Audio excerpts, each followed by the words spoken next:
Hey guys, so I'm here with a friend of mine, Luke Hendrickson.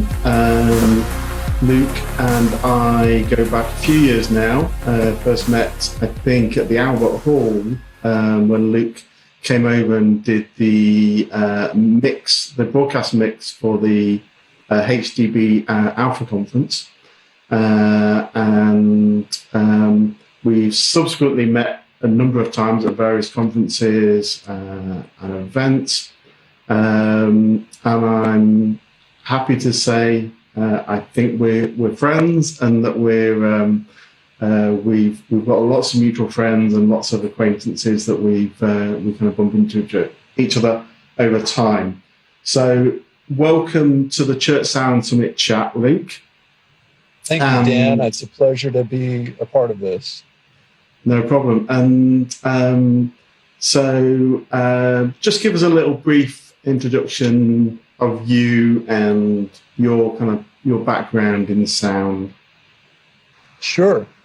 So yeah, you got it. My name's Luke, and we go way back, and it's been fun to cross paths with you from time to time. It's fun seeing mutual engineers during our travels. My background is, obviously with audio. Grew up as a homeschooled kid and was able to work on a lot of music-related things and stay focused on that because of the homeschooling, this path that our parents put us on. And so we were able to do private music lessons as well as work on some production engineering work with my brothers, who are also musicians and engineers. And so, we were little farm boys, and we had a Walmart computer and a Radio Shack microphone, and we're just making it work. It's some cheap software, cheap gear, but the passion made it fun. The passion made it exciting to do.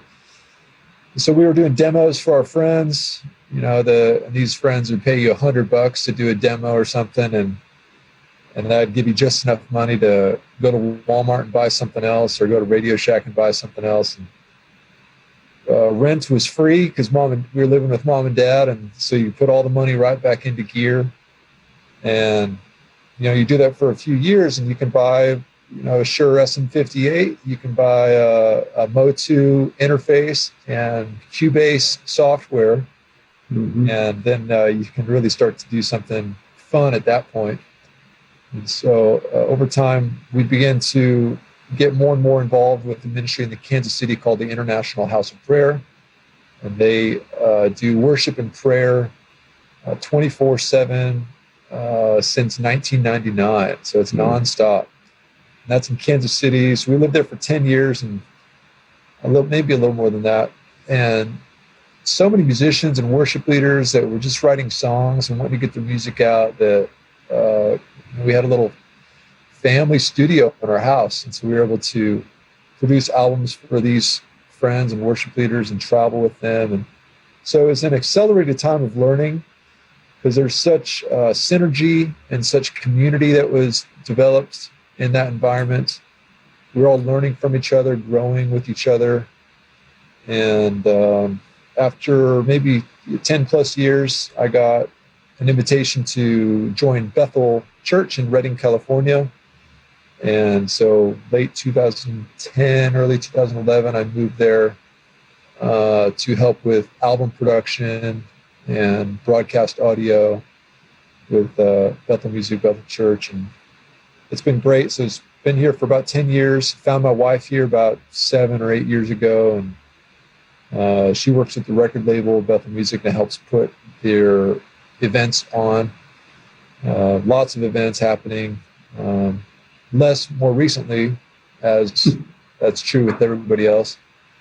But it's been a lot of fun to be able to make music with this community and help kind of cultivate a sound, I guess, cultivate a message.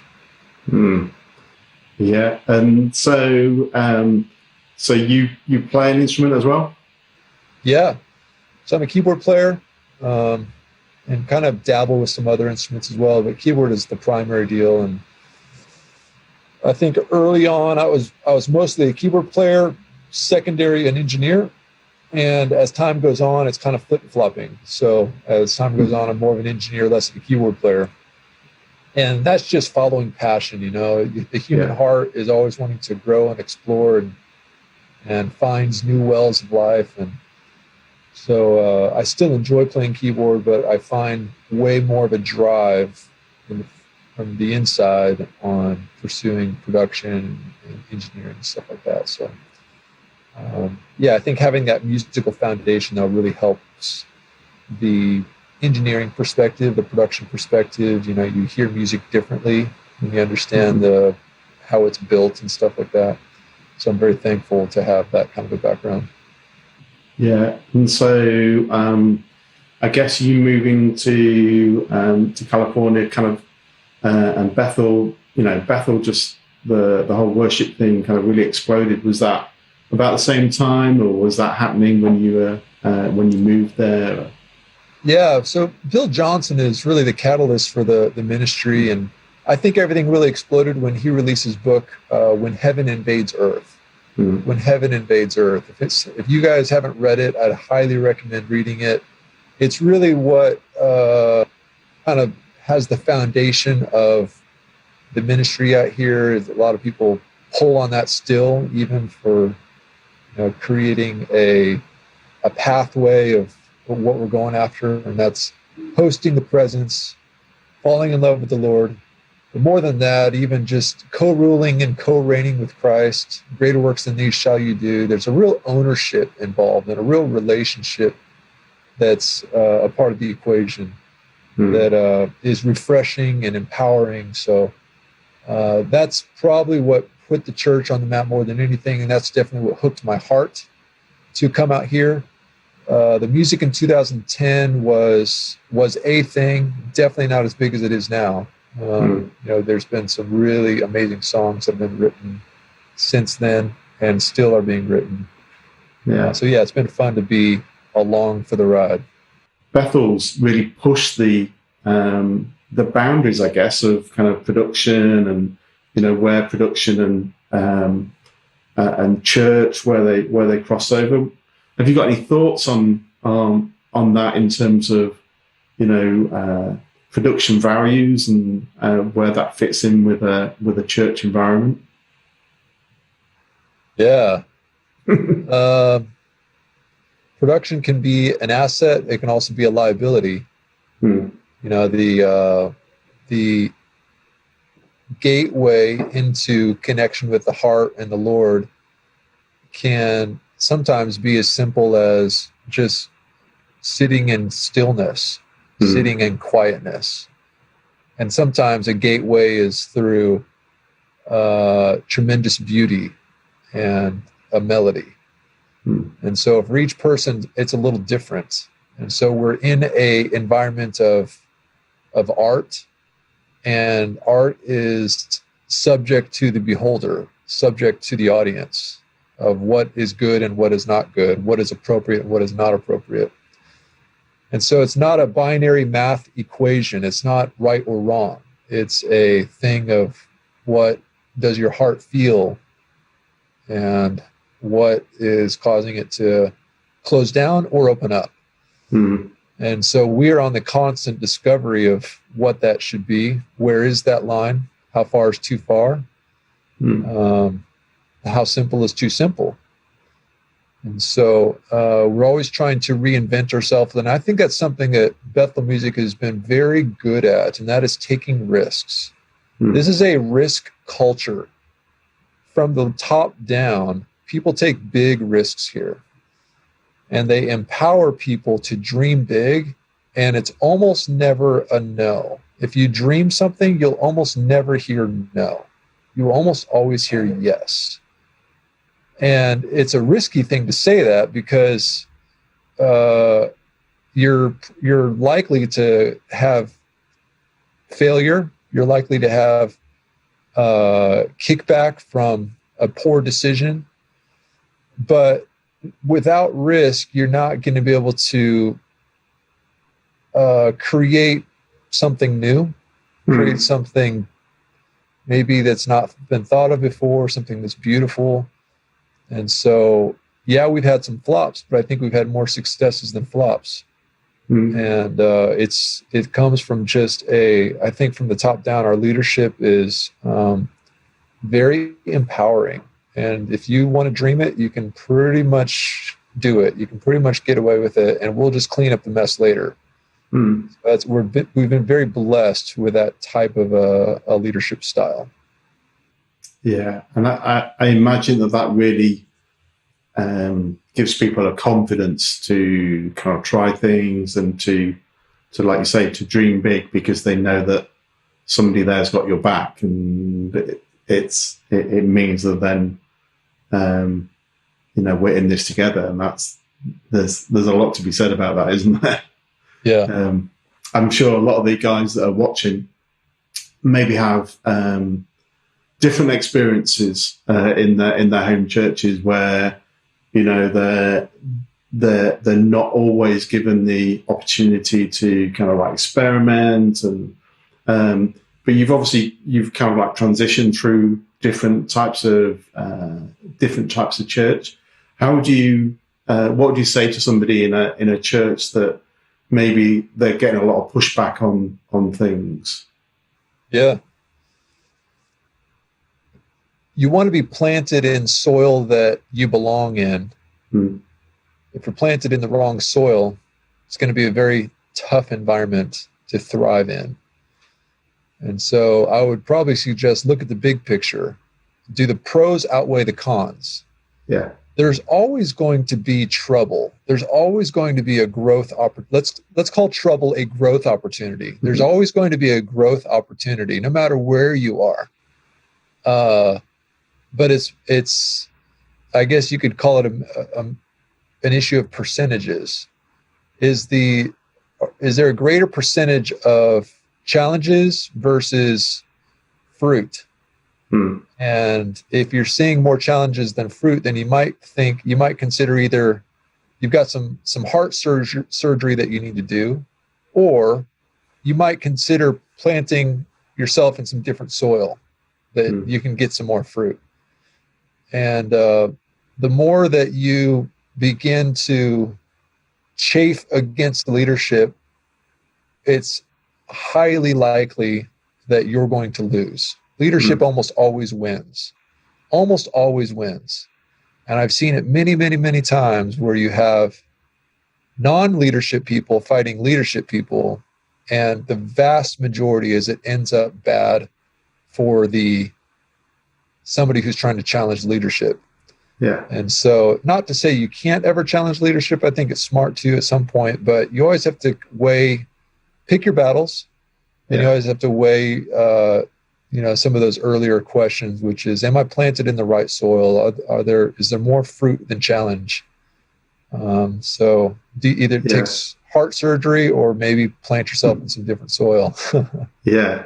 And I think that's really key, isn't it? It's kind of, I guess what you're saying is knowing what you're getting yourself into when you go into a church, and what is the vision behind the church. And like you said, when you moved to Bethel, you kind of knew where they were going, and you can think, I can get on board with that. And I'll say this: Bill Johnson was a worship leader years ago. People see Bill as an author, preacher, but years ago he was a worship leader. Right. He plays the piano, he writes songs, he sings. He loved it. He did it for years and years and years. And now his son, Brian, is a worship leader. And so you say, well, how do you get such liberty and such freedom to pursue worship? Well, that's because the leadership values it so much, because they are one. They have been one. It's part of their DNA. So there's no contention. There's no challenging of values. It's a unified vision and for that subject, for that category. Yeah. So we've been very blessed to have leadership with a history like that. Yeah, I love this about you, Luke. It's something I think we, maybe every time we talk, we kind of like, we often will start with talking about tech and production, and end up going back to heart and values, and like, and for me, that's my passion is always like that the heart and, why are we doing this? And, it's the what you're doing with the EQ and, compression, all those kinds of things often are important. But if we haven't got the values and the soil right, then often we're, all those things are wasted, aren't they? Yes, that's right. That's right. Yeah. If the heart's not connected, why are we doing it? You're just doing it for the money. Like there's more to living than just the money, way more to life than just the money.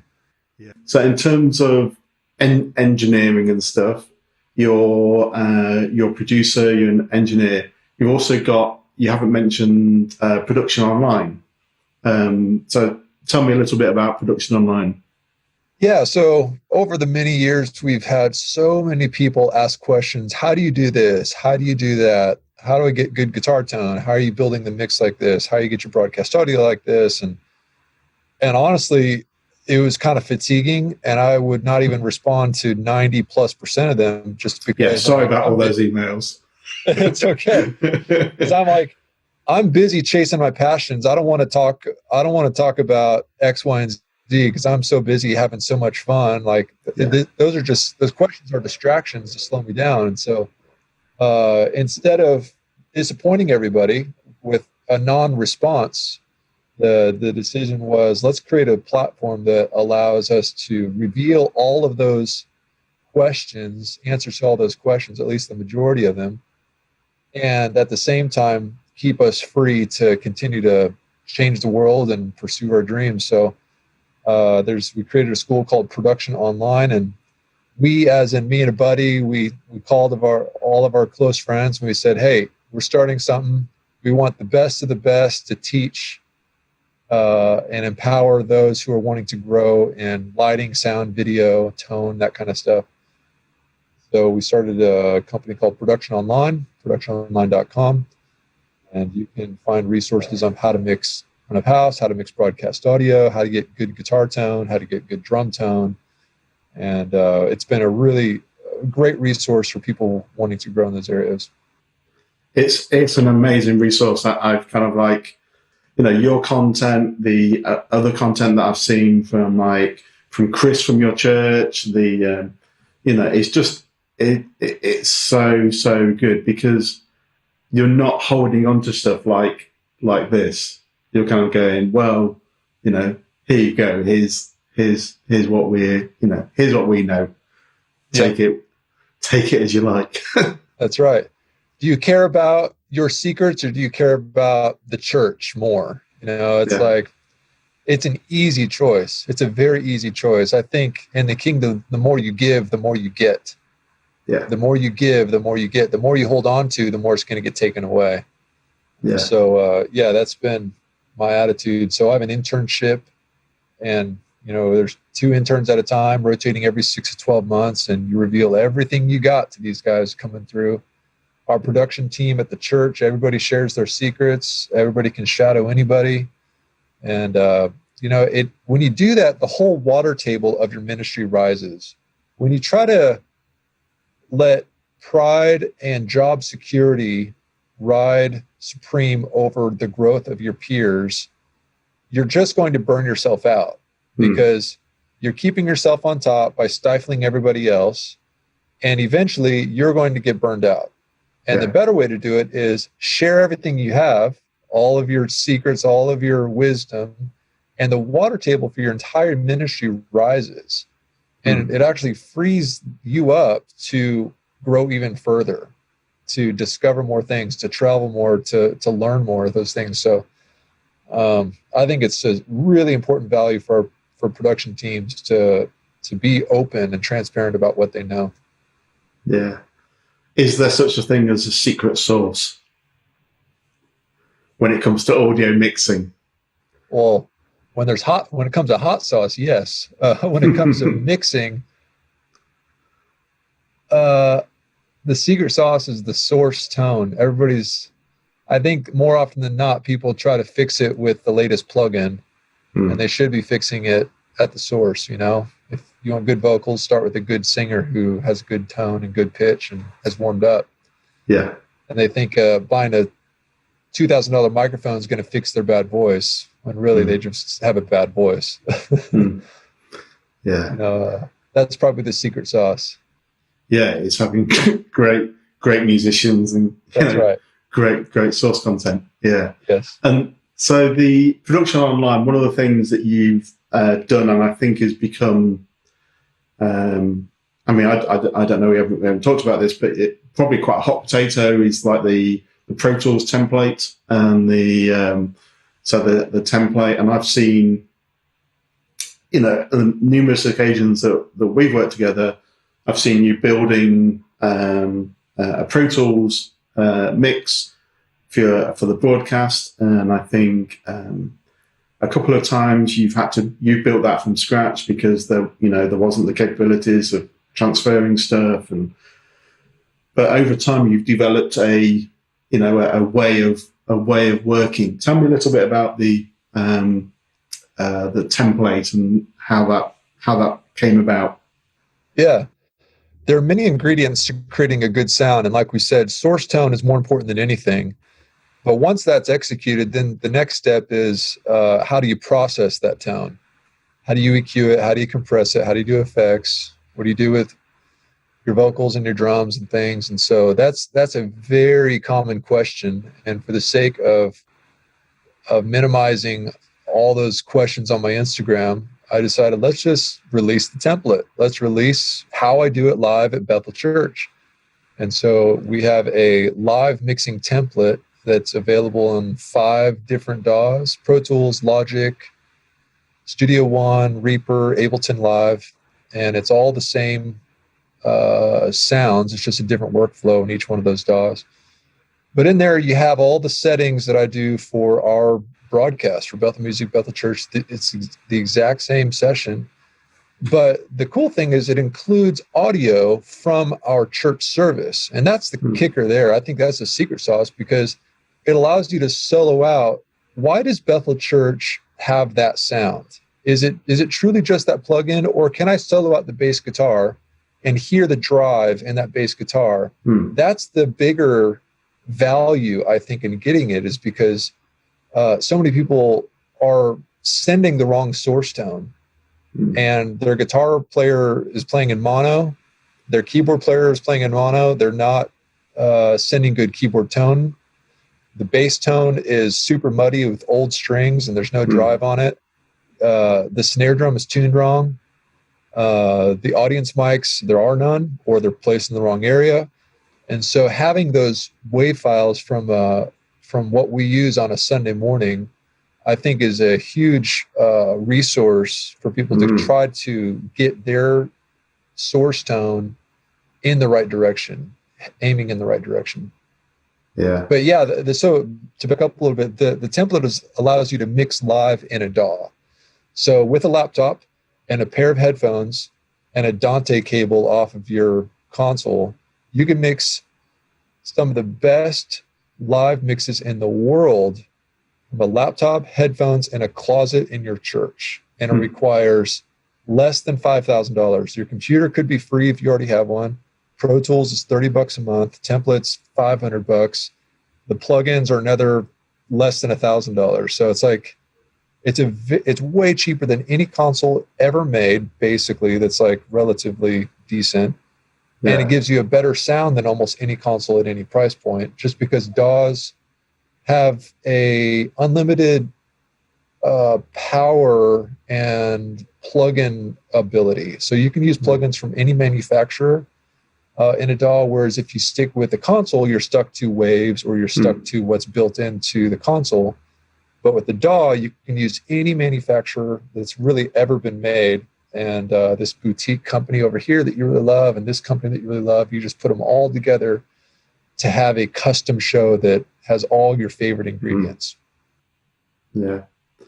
I haven't seen it myself, but I've seen you work many times, and the workflow that you have and the sounds that you're able to get, totally speak for themselves, really, in terms of the template. Couple of questions on the template. So with with the template, like you said, the source material is really key. Are you getting? How does it work if somebody's kind of like, from a small church, and they're the new way we're working, broadcast. There's potentially churches are wanting to do broadcast post the COVID kind of like situation that we're in now. Does it work if there's a real cut down kind of like acoustic guitar, vocals, maybe in a smaller kind of less than 250 people church? Is it transferable? Yeah. Oh yeah. The concepts can work in any size. So whether it's a full band or just a guitar vocal, the platform works perfectly well. You just need a USB out from your laptop, from your console into a laptop, or a Dante out, or a MADI out, or a Firewire out, Thunderbolt out. All you need is a digital console that's sending out a digital signal into a laptop of your choice, and hopefully put them in a quiet room that's separate from your main loud room. So like a back bathroom or a closet or an office or somewhere. And they just need a pair of headphones, a decent pair of headphones. And they send that live mix right back to the console, which goes to your video stream. So it's like a real easy, very cost-effective solution. And it can be done live or in post. And so at Bethel, we don't go back and remix anything. Like, our broadcasts are truly live. The mix is real. It's done instantaneous. It's posted immediately. But in a DAW, you can multi-track record while you're mixing. So if you make a mistake, or if you choose to post it 3 days later, you can say, hey, we're done, hit save. Tomorrow I'm going to come in and start melodyning the vocal, and I'm going to quantize the drums. I'm going to do a bunch of overdubs, and then we're going to post it in 3 days. You can do that super easily in a DAW because it's already tracking in that same session. Yeah. So technical question with regard to that, and I've seen you do this, but it kind of maybe takes some explanation for people. So latency and delay compensation, how does that work in terms of what you're doing on in your template? I mean, if you're giving away secrets, then feel free not to divulge. Oh man, I'll tell you anything. There's no question off limits, really. Everybody sees latency as your enemy. I see latency as my friend. I love latency. Latency is my best friend. Why? Because latency makes my computer more powerful, and it makes my computer more stable. If I have a choice of low latency or high latency, I always choose the highest latency. Every plugin, I max it out. Every audio buffer, I max it out the highest possible, because I want maximum performance and maximum stability. In a live environment, features don't matter. In a live environment, latency doesn't matter. In a live environment, stability is everything. If you're crashing, you fail. So you don't want to crash. You don't want to have any audio artifacts or glitching. And so thus everything is maxed out always. And so how do you compensate for that? Well, there's two things. There's two types of latency. There's plug-in latency between each channel. And that is if you put, say, vocal autotune on one channel and non-vocal autotune on another one, this one has more latency than this one. And so your vocals are going to be out of sync. Or you put drum replacement on a snare, but not drum replacement on this other snare. So those two are going to be sounding like this. It's going to be flammy and off. So there's two types of latency. First of all is fixing that one, and there's each DAW has a different way to calibrate it. Some DAWs, it'll do auto latency compensation. Some you don't, and you have to do it with a delay plugin across every channel and manually compensate for it. So that's number one. You got to fix that. Number two is latency between your audio mix and your video feed. So the snare is being hit on the video, and the mix that you're sending to Video World is like this, because audio and video is not linked up correctly. And so then there's two ways to fix this one, and you can buy a hardware unit called an audio frame delay unit or a frame delay unit, and you can just manually dial plus or minus to slow down or speed up the audio or video. or you can do it for free with software called OBS. OBS is completely free, and you can speed up or slow down whatever you want to perfectly line it up. So it's a very easy fix in that world. In our world, audio and video is actually perfectly in line. We don't have to do any kind of compensation. Audio has latency, and video has latency too, because the camera has its own processing. Then it goes to an SDI output or an HDMI output, which goes to an SDI converter, which goes to a switcher that has its own processing in there, which finally goes to the encoder. And each one of those steps has a little bit of latency. And so video has latency, audio has latency, and in our world, they just happen to line up perfectly. That's good going. It's like when you consider how much is going on in both in both worlds. Yeah. And you touched on the two of the things that, again, it's for some people it's like the secret sauce for a broadcast mix, and for some people it's the ultimate kind of like terrible thing to do. And auto tune is something you mentioned, and then the drum replacement as the other thing that you mentioned. Thoughts on using auto tune in a church environment? We have used it for 10 years on every broadcast you've ever seen at church or on a Bethel music event. Auto tune is always on, and to me, it is another tool to enhance the source tone. So when you have an electric guitar, you run it through an amp, a guitar amp. Why? Because it enhances your guitar tone. You run your guitar through a reverb pedal. Why? To enhance your guitar tone. You run your drums through a compressor. Why? To enhance your drum tone. You run your keyboards through high and low pass filters. Why? To enhance the tone. You use a PA that amplifies your sound coming from your console. Why? To enhance your tone. Everything is just an enhancement. Even the piano sample that you're using is not a real piano. That's actually a fake piano that's been sampled. And that Moog synth that you've been playing, that's a sampled synth. That's not a real Moog. How dare you use something artificial that's not real? Yeah. I can't believe you're such a sellout to do something like that. Everybody is selling out all the time, and they have been for years, but for some reason, nobody's willing to touch autotune, and they think that's a whole different category when it's not. All it is an enhancement to bring the best out of somebody. I see autotune as making bad singers good. It makes good singers great. It makes great singers perfect. Everybody gets an upgrade, whether you're bad or awesome. It helps everybody. There's no losers in this equation. Just like a reverb pedal doesn't have any losers, just like a piano sample doesn't have a loser, just like a PA in your room for the audience to hear all the music doesn't have any losers, unless you turn it up too loud and you're hurting people's ears. Everything can be abused. A reverb pedal can be abused. A piano sample can be abused. A PA can be abused, and autotune can be abused as well. Yeah. So everything is in moderation. That's right.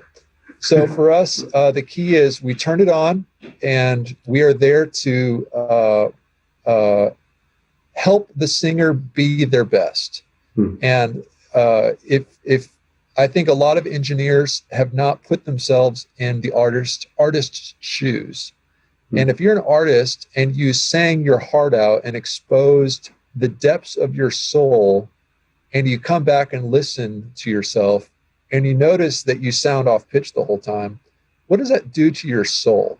It shuts you down and makes you not want to expose your soul again because it hurts too much. Yeah. There was pain associated when they heard themselves, and it says, I don't want to do that anymore. I want to play it safe. I don't want to take a risk. I don't like the pain. And so engineers are very often disconnected from the artists, very disconnected from what it feels like to be on a stage. And so I would challenge most engineers to try wearing the other hat for a little bit. Why don't they start singing for a little bit and listen to themselves? People are very easy to criticize. They're very great at criticizing from the grandstands when they've actually never played the game. And so we are there to help our singers feel secure, feel like there's a team of coaches behind them that's helping them be their best. And Autotune is one of those tools that we've got their back. They can go out on a limb, they can try something they've never tried before, and we've got their back. There's a team of coaches there that's willing to help them out. Yeah, no, that's great. And I think, I guess the same applies for the drum replacement. You're just kind of like you're using what's there, you're using the tools, the mics and the EQs and compressions, but just kind of like trying to nail that sound every time, aren't you? So that you've got a consistency that in a live situation is hard to is hard to do. And, are you always going to have a great drummer that strikes the snare perfectly every time? Yeah. Are you always going to have a perfectly tuned snare that never goes out of tune? And what if they forgot the lug locks and the tuning starts to fade throughout the session? What are you going to do then? And so it's more than likely you're not going to have a perfect scenario 100% of the time. And so that's where enhancement comes in. Just like a reverb pedal, just like a piano sample, just like a PA, we're there to help protect the artist, help protect the musician. And drum replacement is that same thing. Can it be abused? Absolutely. But can it be a tool used for good? Absolutely. And so it is a blend of putting all these tools together to be able to strengthen the weaknesses and help that artist feel secure when they come off the stage, that they gave their best and it came across as they intended it to come across. Yeah. And I think that is the difficulty with the broadcast mix, isn't it? Is you're trying to make this big event sound big on a small speaker or on a, often it's like laptop speakers or TV or on an iPhone and so, I think, when I've seen you mix, you're aware of kind of like these, maybe the environments that people are listening in, and like the dynamics that you have on a big PA aren't there on a broadcast mix. You don't have like, a headroom of like 60 dB between, the high bits and the low bits. That's right. And so, watching you kind of like, it's not a sit and go kind of situation, is it? You're evolving that mix as you go along. Yeah, it is a constant dynamic mix where changes are happening every second. It's rare for 1 second to go by where something hasn't been tweaked. I think it's very often in churches, you'll see an engineer get it all set up and then they walk away from the board and it's good for the whole session. And that's just such a foreign concept to me. It's kind of like having a toddler child and just putting him into a room and just running away and hoping for the best. It's like that toddler's going to start breaking stuff. It's dangerous. Yeah. Depending on the toddler, I guess. Yeah. It sounds like a good experiment, doesn't it? Yeah, that's right. So you talked about dynamic range, and a front of house engineer, like you said, has a very wide dynamic range of 30 to 60 dB where they can get really quiet and really loud. And you're in the room with it's catered to have that type of a experience. People expect that type of experience. Broadcast is a different thing because you have small laptop speakers that don't have that dynamic range, the wide frequency bands, or you have somebody driving in a car where the noise threshold is so much narrower because there's wind noise, there's kids crying in the background, there's sirens going off. There's engine noise. And so your window of what is acceptable is so much smaller with radio, with broadcast, with TV. And so my personal thing is I mix super quiet. And so, if you're going to try to get your EQ set, you can turn it up loud. During sound check, I'll turn it up loud and make sure things are jiving well, make sure the low end is hitting right. But once we're live, like my mix volume is probably like 80 dB or something. Yeah. Like it's really quiet, and it gives you a better sense of how it's going to come across on a small speaker, on a narrow band speaker. Because the louder you get it, the more distractions you can get. You start hearing that reverb tail, and that's all you hear is that reverb tail because you're so excited about it. And then you forget that the background vocalist is way too loud because all you're doing is focusing on that reverb tail. But when you turn everything down, stuff pops out differently. You can hear like what's on top, either in a good way or in a bad way. And it's going to be more true to what the audience is going to be hearing on that smaller dynamic range of speaker or frequency range of speaker. Yeah, I guess it's similar to the old trick that used to do in studios, where you walk out the room, go get a coffee, and on your way back you kind of hear the mix. That's right. Kind of in a totally new way, because you're walking down the corridor and you're hearing things that you've kind of you weren't even aware of. Those little Avitone Cube speakers or something, just like something kind of junky and mid-rangey. Like, is it still feeling okay in that? Like, that's where most people are going to be listening to it from. Yeah. And you mentioned headphones earlier on. Do you ever mix on headphones solely, or is that? Yeah. So I have several platforms I listen to. In the studio we have Barefoot Micromain 45s. We also have NS10s. Those are kind of the bread and butters to go back and forth. My second choice is my car. Every mix I send out to anybody ever, I'm going to check it in my car. The third platform is my iPhone, because 90+% of the world has got some kind of mobile device they're going to be listening to it on. So you want to make sure it hits that well.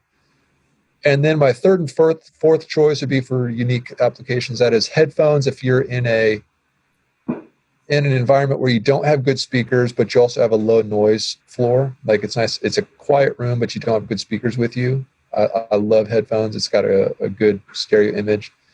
And then lastly is I have in-ears.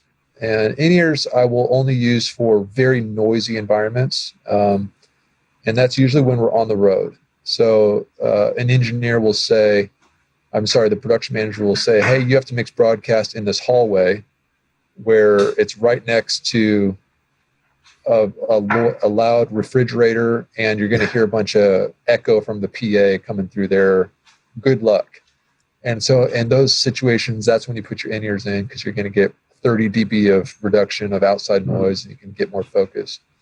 So each one of those has, pros and cons of trying to get you in the right direction. Mm-hmm. That's really good stuff, Luke. Well, kind of like we'll start wrapping up now. A lot of our guys are going to be probably transitioning hopefully over the next few months from doing these kind of like home produced kind of like sessions and to maybe being asked to do broadcast in their home church. Do you have any kind of advice on how to transition from maybe like having a console and, only mixing for the room to mixing for, for two places, for the room and the, broadcast stream? Yeah. Nothing beats experience. The most valuable thing that I possess right now is in production world is experience. Through experience, you learn what not to do. And every now and then you learn what to do, but most of the time you learn what not to do. And so trial and error. And so, there's nothing better than doing a mix and doing it again and doing it again and doing it again. Every single time you're going to learn a little micro thing of what to change. And then another thing is to check your mixes every time in different platforms. So if you're just a front of house engineer, save that front of house mix that you do, take it back to your car, take it back to your iPhone. Does it still sound good in those other platforms? If not, you're going to learn what not to do. And the next time it's going to be a little better. And then the next time it's going to be a little better. And the next time. And so having that constant attitude of wanting to learn, wanting to grow, and having that humble heart of saying, hey, maybe what I know is good, but maybe there's still something more to learn. I think that's what makes the greats great, is because they never stop learning. So having that kind of humble attitude of there's probably another perspective that I can learn from, and let me check my mix against somebody else's mix, and have an open mind of some things that could be changed in that regard. And I love virtual sound check. The beauty of a DAW is you get to go back and remix what you mixed. And if you have a console that's got virtual sound check, great. If you don't, do it in a DAW. Nobody wants to practice while a band is on stage and the band just has to wait for that engineer to get it right. That's so annoying. When you've got 8 people on the stage and they're all waiting for that engineer to get it right, and that engineer hasn't done their homework, that's a pretty selfish attitude to have. It's saying all 8 people need to serve me, and while I'm trying to figure it out, you need to wait on me. Like, that is just terrible. Yes, that's right. That's right. Let's do some virtual sound check Monday through Friday, so that on the weekend you are hitting nothing but home runs the whole time. So virtual sound check is going to be your best friend on that. Yeah. And another thing is listen to stems. So if you say, I just can't get it to sound like the record, those drums are not hitting right. Well, download the stems. Like, stems are one of the greatest tools as a musician and an engineer, because as a musician, you get to hear what type of guitar delay are they using, how much modulation is on that delay. When it's in the mix, it's hard to tell, but if you get the stems, you can really dissect how that modulation is being applied on that guitar delay. And the same is true for mixing. What kind of reverb tail does he have on that snare drum? It's hard to tell in the big mix, but when it's a drum stem, you can hear that reverb tail a lot better. So stems are going to be a great tool to grow. Yeah. And I think you mentioned dynamic range that you have on live sitting, but on broadcast you don't have that. Just quickly, as we finish up, but the dynamic range, how do you match speech into a setting of, and how do you transition between music and speech when you're doing broadcast? Yeah, good question. So I think most people would hate me for this, but I don't use meters. Every broadcast environment I've ever gone to, they always have meters there, and I've never used one in my whole life. It's a feel thing to me, and and if you monitor quietly, you're going to get it right. If you monitor loud, you're going to get it wrong. The fix to that is, if you mix the music quiet and the guy comes up to preach, it's got to work when it's quiet the whole time, and you got to hear every word, not just the loud words, but you got to hear the quiet words too. And getting your gain staging right, getting your compression right, is going to make that work. I think a lazy approach is put a master bus compressor on it, a master bus hard limiter, and just squash the heck out of it, and that'll fix everything. And that's, in my opinion, the opposite of what I do. I don't have a master bus compressor on my master out ever. I do have a hard limiter, but max that's reducing like maybe 2 dB on the very loudest section. Like, it's not getting crushed. It's all getting compressed earlier in the signal chain. And that creates a mix that breathes more. It doesn't pump as much. It's not as distorted.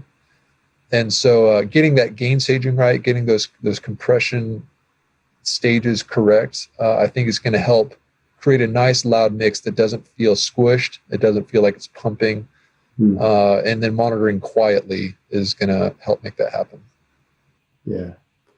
That's good stuff. I just feel like I could ask you questions all day. Okay. But Luke, it's been amazing to have you with us, and thank you for all the insight that you've given us today. Can I ask you to pray over us as engineers and production people? Probably from all over the world, actually, now. So we're not just UK based, and our brothers and sisters in America and Africa and all over Europe. Just do an engineer's blessing. Sure. Well, Lord, thank you for an opportunity to serve your church, to serve your bride. You've put us as kings and priests to host your presence, delegated authority, and thank you for giving us that honor to host your presence. So just bless everyone watching this and let them feel your presence and let them grow in hunger. Blessed are those who hunger and thirst, for they shall be filled. Just bless them with hunger to get to know you more and to grow in their gifting, to grow in their calling. And keep us humble, Lord. Keep us humble. There's always something to learn. Help us learn humility. Amen. Oh, man. Thank you, mate. And thank you so much. And we'll be in touch soon, I'm sure. Hopefully I'll do a video for you and send it to you.